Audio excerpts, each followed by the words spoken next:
Today marks the 100-year anniversary of the flood that changed San Antonio forever. The remnants of a Category 1 hurricane caused death and destruction, specifically in the downtown area and on the west side, but also created change in regulations. Agencies like the San Antonio River Authority are directly related to the catastrophic flooding. Alicia Barrera has more about the efforts in place that help keep us safe today and details on new projects in the works.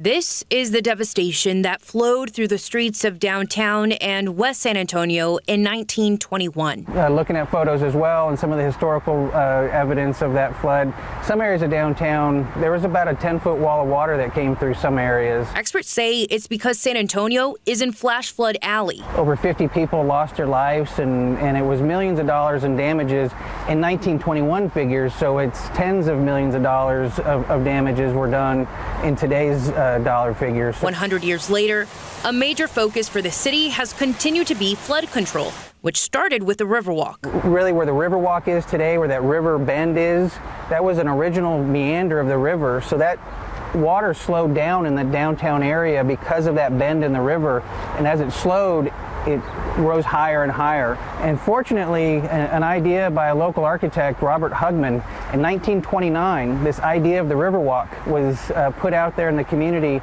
and some business leaders and the Historical Society got behind this architect's idea. That's around the same time that the Texas legislature actually began creating river authorities, including the San Antonio River Authority in 1936. So unfortunately, in 1946, another major storm event damaged San Antonio. And at that time, the U.S. Army Corps of Engineers was invited to our community with help from San Antonio River Authority and Bexar County, and we continued channelizing the river.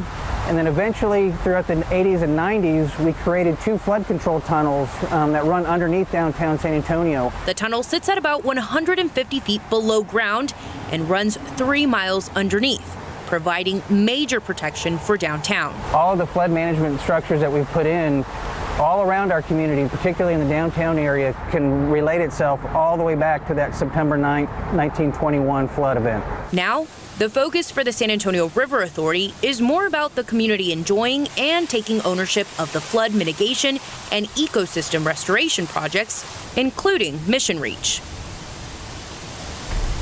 So although a lot of work has been done, there just isn't enough money or infrastructure to protect everything or everyone.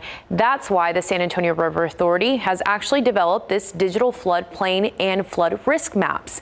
At sariverauthority.org, you can interact with the map and see if your home or business is at risk of a flood, which could give people a better idea if they need to consider any flood insurance. Mark, Steph?